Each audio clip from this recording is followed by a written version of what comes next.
सदियों से यूरोपियनों के लिए पूरब एक अजीब सा जादू रखता था। दूर देशों की कहानियां, विदेशी मसाले और अनगिनत दौलत सिल्क रोड के रास्ते वापस आती थीं, जिससे रोमांच और दौलत के सपने जगते थे। भारत अपनी जीवंत संस्कृति और मसालों की बहुतायत के साथ विशेष रूप से लोगों को आकर्षित करता था। हालांकि पूर्व की यात्रा खतरों से भरी थी, जिसमें विशाल रेगिस्तान और खतरनाक पहाड़ी रास्तों को पार करना पड़ता था। यह कठिन ओवरलैंड रूट बिचौलियों द्वारा नियंत्रित किया जाता था, जिससे कीमती सामानों की कीमत बढ़ जाती थी। पूर्व के लिए और विशेष रूप से भारत के लिए एक सीधा समुद्री मार्ग की इच्छा यूरोपीय शक्तियों के लिए एक जुनून बन गई। सीधे समुद्री मार्ग की यह इच्छा केवल इकोनॉमिक्स से कहीं अधिक थी।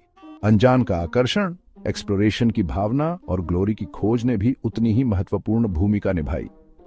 राजकुमार अपने डोमेन्स का विस्तार करने का सपना देखते थे, विद्वान नए ज्ञान के लिए तरसते थे और व्यापारी उस धन के लिए लालायित रहते थे जो उन लोगों का इंतजार करता था जो अनजान में कदम रखने का साहस करते थे। ऐसी ही दुनिया में संभावना और महत्वाकांक्षा से भरी वास्को डी गामा का जन्म हुआ। वास्को डी गामा का जन्म एक ऐसी दुनिया में हुआ था जो समुद्र से गहराई से जुड़ी थी। उनका गृहनगर साइंस, पुर्तगाल एक हलचल भरा बंदरगाह शहर था, जिसका बंदरगाह दूर देशों से आने वाले जहाजों से गुलजार रहता था।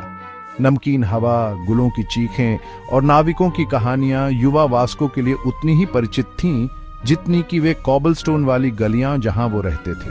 उनका परिवार हालांकि नोबल बर्थ का नहीं था, पुर्तगाली ताज की सेवा का एक लंबा और विशिष्ट इतिहास रखता था, एक परंपरा जिसे वास्को इनहेरिट करेंगे और अंततः आगे बढ़ाएंगे। डी गामा के शुरुआती जीवन के बारे में बहुत कम जानकारी है, लेकिन यह स्पष्ट है कि उन्होंने एक ठोस शिक्षा प्राप्त की, खासकर नेविगेशन और सीमेनशिप में। उन्होंने खुद को एक कुशल नाविक साबित किया, जो सबसे चुनसखल परिस्थितियों में भी जहाज को संभालने में सक्षम था। एक निडर और साधन संपन्न नाविक के रूप में उनकी प्रतिष्ठा बढ़ी और उन्होंने जल्द ही सत्ता के पदों पर बैठे लोगों का ध्यान आकर्षित किया। स्किल, एम्बिशन और अपॉर्चुनिटी का यह संयोजन अंततः वास्को डी गामा को दुनिया के मंच पर ले जाएगा। मसाला व्यापार मध्ययुगीन दुनिया की जीवन रेखा थी और यूरोप में मसालों की मांग सबसे अधिक थी। काली मिर्च, दालचीनी, लौंग और जायफल, ये विदेशी मसाले जो ईस्ट इंडीज से आते थे, केवल कुलिनरी डिलाइट से कहीं अधिक थे। वे भोजन को प्रिजर्व करने, खराब हुए मांस के स्वाद को छिपाने और यहाँ तक कि औषधीय गुणों के लिए भी आवश्यक थे। मसाला व्यापार पर नियंत्रण का मतलब था अकल्पनीय धन, और यूरोपीय शक्तियां इस आकर्षक व्यापार पर अरब और विनीशियन व्यापारियों की पकड़ को तोड़ने के लिए दृढ़ थीं। पूर्व की ओर जाने वाला पारंपरिक ओवरलैंड रूट, प्रसिद्ध सिल्क रोड, एक लॉजिस्टिकल नाइटमेयर था।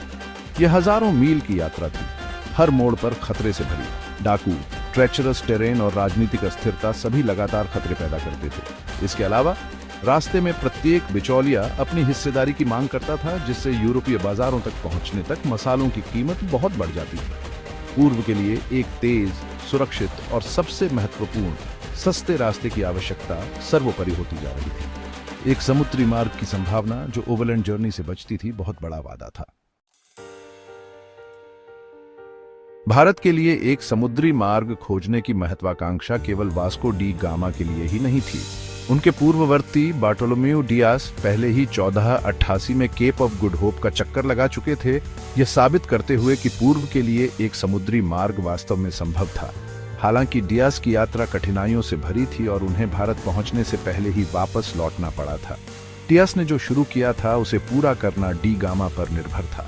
1497 में पुर्तगाल के राजा मैनुएल द फर्स्ट के संरक्षण में डी गामा को भारत के लिए एक अभियान का नेतृत्व करने के लिए नियुक्त किया गया था। इस खतरनाक यात्रा के लिए 4 जहाजों को सावधानीपूर्वक तैयार किया गया था। सौ गैब्रियल डी गामा की सीधी कमान के तहत फ्लैगशिप सौ रफाएल, उनके भाई पॉलो की कप्तानी में छोटा बेरियो और एक स्टोरशिप। जहाजों को नवीनतम नेविगेशनल इंस्ट्रूमेंट्स से सुसज्जित किया गया था। कई वर्षों की यात्रा के लिए प्रोविजंस से भरा हुआ था और अनुभवी नाविकों और सैनिकों द्वारा संचालित किया गया था। डी गामा आगे आने वाली चुनौतियों से पूरी तरह वाकिफ थे, उन्होंने कुछ भी नहीं छोड़ा। Section 5, rounding the cape, a perilous journey into the unknown. दक्षिण की यात्रा अपेक्षाकृत आसान थी, लेकिन जैसे ही डी गामा का बेड़ा अफ्रीका के दक्षिणी सिरे पर पहुंचा, यात्रा की असली चुनौतियां सामने आने लगीं। केप ऑफ गुड होप के विश्वासघाती पानी, जो अपने भयंकर तूफानों और अप्रत्याशित धाराओं के लिए कुख्यात थे, अपनी भयानक प्रतिष्ठा पर खरे उतरे। हफ्तों तक डी गामा के जहाज लगातार हवाओं से टकराते रहे और ऊंची लहरों से टकराते रहे। सप्लाईज कम हो गईं, स्कर्वी ने चालक दल को कमजोर कर दिया और मनोबल गिर गया। हालांकि डी गामा दृढ़ रहे। उन्होंने अपने आदमियों को रैली की, अपने साहस और दृढ़ संकल्प के भंडार पर ध्यान केंद्रित किया ताकि अभियान को आगे बढ़ाया जा सके, शाब्दिक और आलंकारिक दोनों रूप से। एक नेविगेटर के रूप में उनका कौशल अमूल्य साबित हुआ, क्योंकि उन्होंने अपने जहाजों को तूफान से घिरे समुद्रों के माध्यम से निर्देशित किया। अंत में हफ्तों के अथक संघर्ष के बाद उन्होंने केप का चक्कर लगाया और हिंद महासागर के शांत पानी में चले गए। यात्रा का सबसे खतरनाक चरण उनके पीछे था। Section 6, landfall in India, Calicut and the Zamorins welcome. Cape का चक्कर लगाने के बाद डी गामा का बेड़ा अफ्रीका के पूर्वी तट के साथ उत्तर की ओर रवाना हुआ। रास्ते में विभिन्न व्यापारिक ठिकानों पर रुका। उन्हें स्थानीय नेविगेटर्स ने मदद की, जिन्होंने हवाओं, धाराओं और क्षेत्र के भूगोल के बारे में महत्वपूर्ण जानकारी प्रदान की। अंत में 20 मई 1488 को 10 महीने से अधिक की यात्रा के बाद डी गामा का बेड़ा भारत के दक्षिण पश्चिमी तट पर स्थित एक हलचल भरे बंदरगाह शहर कालीकट के तट पर पहुंचा। उन्होंने वह हासिल किया था जिसे बहुतों ने असंभव माना था। उन्होंने भारत के लिए एक समुद्री मार्ग खोज लिया था। कालीकट के शासक जमोरिन ने डी गामा का सावधानीपूर्वक स्वागत किया।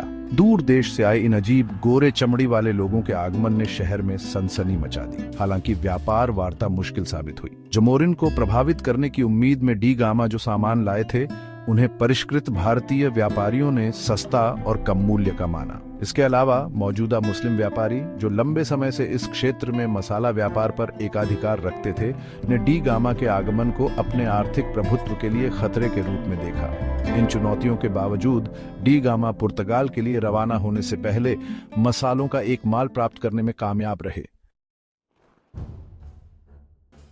Section 7, the return journey, triumph and tragedy. पुर्तगाल की वापसी यात्रा बाहरी यात्रा से कम खतरनाक नहीं थी। तूफान, बीमारी और अरब व्यापारियों के साथ शत्रुतापूर्ण मुठभेड़ों ने अभियान को परेशान करना जारी रखा। दुखद रूप से डी गामा के भाई पाओलो यात्रा के दौरान बीमारी के कारण चल बसे। इन असफलताओं के बावजूद डी गामा ने दृढ़ता से काम लिया, इस ज्ञान से प्रेरित होकर कि वह अपने साथ एक ऐसी खोज की खबर लेकर जा रहे हैं जो दुनिया को बदल देगी। 18 सितंबर 1499 को 2 साल से अधिक की अनुपस्थिति के बाद डी गामा के शेष 2 जहाज लिस्बन बंदरगाह में पहुंचे। उनके आगमन का स्वागत खुशी के साथ किया गया। उन्हें एक राष्ट्रीय नायक के रूप में सम्मानित किया गया, सम्मानों से नवाजा गया और राजा मैनुएल द फर्स्ट द्वारा उन्हें अच्छा इनाम दिया गया। उनकी यात्रा ने विश्व इतिहास में एक नया अध्याय खोला, भारत के लिए एक सीधा समुद्री मार्ग स्थापित किया और वैश्विक मंच पर यूरोपीय प्रभुत्व के युग की शुरुआत की। Section 8, Subsequent voyages and the dawn of empire। D gamma की पहली यात्रा तो बस शुरुआत थी। वह 15-2 और 15-24 में 2 बार भारत लौटेंगे, बड़े और अधिक भारी हथियारों से लैस बेड़े का नेतृत्व करेंगे। ये बाद की यात्राएं बढ़ती हिंसा और क्रूरता से चिह्नित थीं, क्योंकि पुर्तगाली इस क्षेत्र में अपना प्रभुत्व सुरक्षित करने के लिए उत्सुक थे।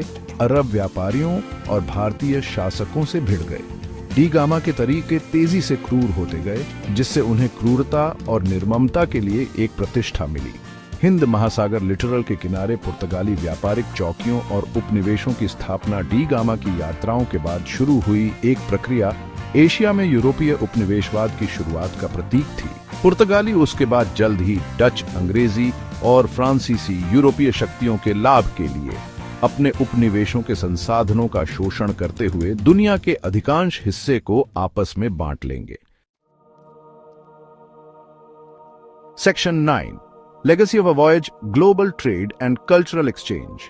वास्को डी गामा की यात्राओं का दुनिया पर गहरा और स्थायी प्रभाव पड़ा। भारत के लिए एक समुद्री मार्ग की उनकी खोज ने वैश्विक व्यापार में क्रांति ला दी, जिससे गुरुत्वाकर्षण का केंद्र भूमध्य सागर से अटलांटिक में स्थानांतरित हो गया। इसने अभूतपूर्व आर्थिक विकास और सांस्कृतिक आदान प्रदान के युग की शुरुआत की। यूरोप को एशिया से ऐसे तरीकों से जोड़ा जो पहले कभी संभव नहीं थे। हालांकि डी गामा की विरासत उपनिवेशवाद और शोषण के काले अध्यायों के साथ भी अटूट रूप से जुड़ी हुई है।